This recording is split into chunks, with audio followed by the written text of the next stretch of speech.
नमस्कार दोस्तों, स्वागत है आप लोगों का मेरे YouTube channel online knowledge world में। आज हम लोग पढ़ेंगे झारखंड के विभूति के पार्ट 40, जिसमें एक फ्रीडम फाइटर सुखलाल सिंह के बारे में जानेंगे।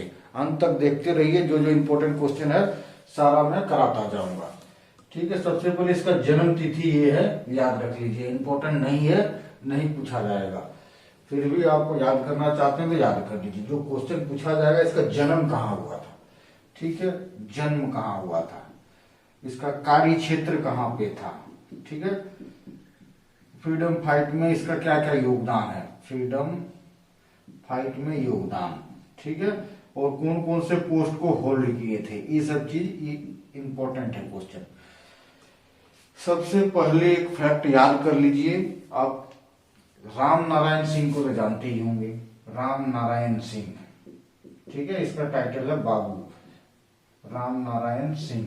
इसके साथ इसको कनेक्ट कर लीजिए तो सारी चीजें आपको याद हो जाएगा एकदम। बाबू राम नारायण सिंह का एक छोटा भाई था सुखलाल सिंह, चचेरा भाई था, इससे छोटा था।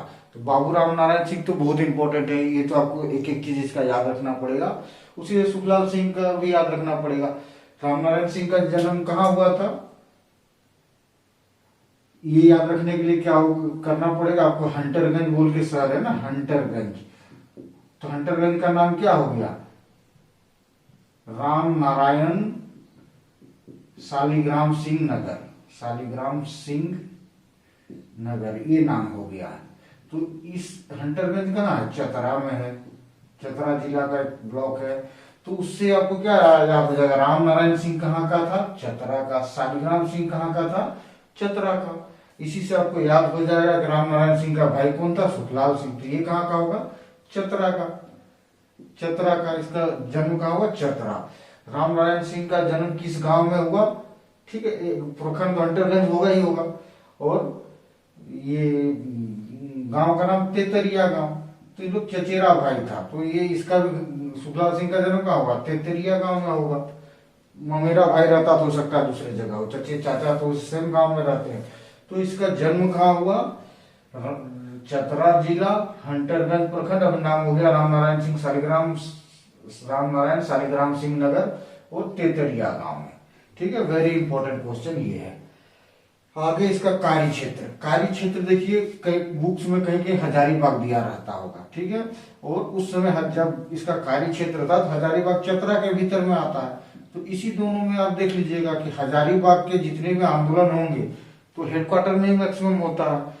तो उस समय ये इसको हजारीबाग में जाके लड़ना पड़ता था अंग्रेजों के खिलाफ, और चतरा में भी लड़ते थे।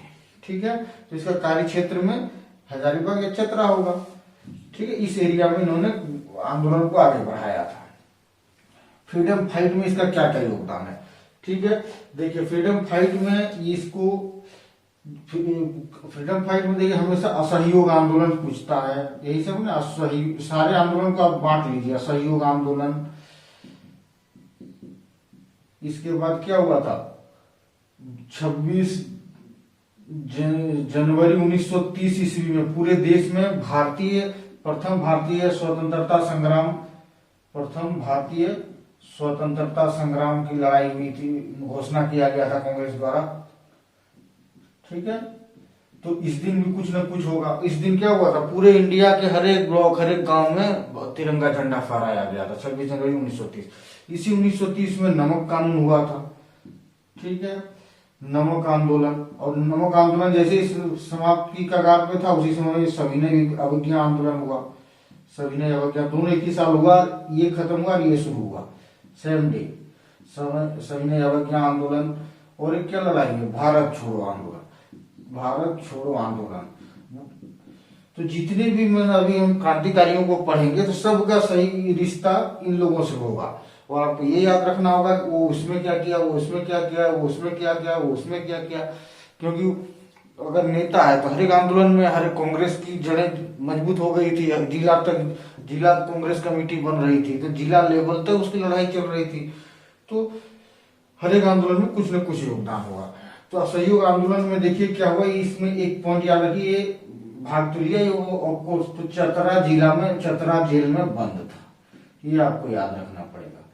26 जनवरी 1930 ईस्वी में जब भारत का प्रथम स्वतंत्रता संग्राम मनाया जा रहा था, उस समय भी ये जेल गए थे। ठीक है, उसमें भी जेल गए थे। सरस्वती देवी, सारे बड़े बड़े लीडर्स लगभग जेल गए थे, तो ये भी उसमें जेल गए थे। ठीक है, कुछ दिन के लिए जेल में रहे। उसके बाद देखिए नमक आंदोलन और सविनय अवज्ञा आंदोलन। ये सविनय अवज्ञा आंदोलन तो ज्यादा दिन तक चला। नमक आंदोलन के समय इसकी भाषण, चतरा में इन्होंने भाषण दिया था। सविनय अवज्ञा आंदोलन के दौरान इसे 1 वर्ष की सजा हुई थी। 1 वर्ष की सजा। ठीक है, 1 वर्ष की सजा किसके साथ? इसको और बजरंग सहाय को। ठीक है, बजरंग सहाय को, उसी एरिया का आदमी है दोनों। ठीक है, ये घूम घूम के भाषण दे रहे थे अंग्रेजों के खिलाफ। तो इन दो आदमियों को 1 वर्ष की सजा हुई थी इस दौरान। ठीक है, नमक आंदोलन के बाद ये दोनों एक दूसरे के कॉन्सिक्यूटिव है दोनों आंदोलन। भारत छोड़ो आंदोलन, इसमें क्या आपको याद रखना पड़ेगा? भारत छोड़ो आंदोलन का बैकग्राउंड जानते हैं ना। 8 अगस्त को कोशिश किया गया, मुंबई के ग्वालिया मैदान में प्लानिंग किया गया। 9 अगस्त को कांग्रेस हर एक गांव से जनता रोड पे उतरेगी और भारत छोड़ो आंदोलन शुरू करेगी। तो अंग्रेजों ने प्लान किया हर एक गांव से कैसे निकलेगा। इससे अच्छा क्या है, हम लोग सारे लीडर को, गांव गांव के लीडर को भी जेल में ठूस देते हैं, जिला लेवल के लीडर को भी जेल में ठूस देते हैं। तो इंडिया के हर एक ब्लॉक डिस्ट्रिक्ट का जो बड़े बड़े लीडर थे सबको जेल में ठूस दिया। तो चतरा एरिया का बड़ा लीडर कौन था? राम नारायण सिंह और सुखलाल सिंह। ठीक है, और हजारीबाग का सबसे बड़ा था कृष्ण वल्लभ सहाय।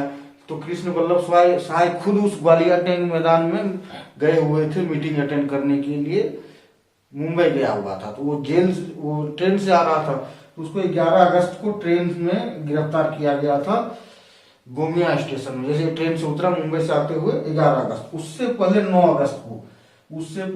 अगस्त को 2 बड़े नेता उस एरिया के जो थे, दोनों भाई राम नारायण सिंह और सुखलाल सिंह को गिरफ्तार किया गया था। क्योंकि वही बड़ा नेता, अब वो नहीं है कि यही बड़ा नेता है, पता था यही लोग लीड करेगा और लोगों को घर से बाहर निकालेगा आंदोलन के लिए।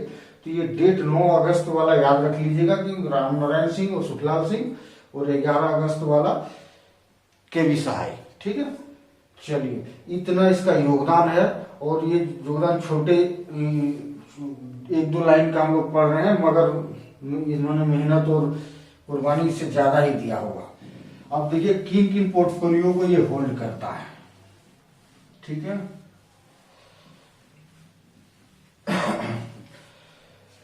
सबसे पहले डिस्ट्रिक्ट बोर्ड का इलेक्शन होता है। ठीक है, हजारीबाग डिस्ट्रिक्ट बोर्ड का इलेक्शन होता है 1934 ईस्वी में।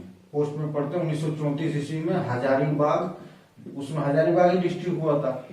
डिस्ट्रिक्ट बोर्ड का चेयरमैन बनता है, इलेक्शन होता है, इलेक्शन में यही जीत के आता है और चेयरमैन बनता है। ठीक है, उसके बाद 1936 ईस्वी में जो चुनाव होता है, ठीक है, उस समय जो एक चुनाव क्षेत्र थे जिसका नाम था चतरा गिरिडीह चुनाव क्षेत्र। चतरा गिरिडीह मतलब अभी का चतरा और उस समय का गिरिडीह, मतलब उसी समय का चतरा और गिरिडीह वाला एरिया को एक मिला के निर्वाचन क्षेत्र बनाए थे। वहां से ये बिहार विधानसभा में एमएलए बने थे। बिहार विधानसभा में एमएलए बने थे। ठीक है, ये याद रखिएगा। उसके बाद जब पहला चुनाव होता है 1952 ईस्वी में, आजादी के बाद पहला चुनाव कब होता है? 1952 ईस्वी में। तो ये चतरा से चुनाव लड़ते हैं और चतरा के पहला विधायक यही है, चतरा का पहला विधायक। ठीक है, इतनी चीज आपको याद रखना पड़ेगा सुखलाल सिंह के बारे में। ठीक है, धन्यवाद दोस्तों। नेक्स्ट वीडियो लेके आऊंगा किसी दूसरे फ्रीडम फाइटर का।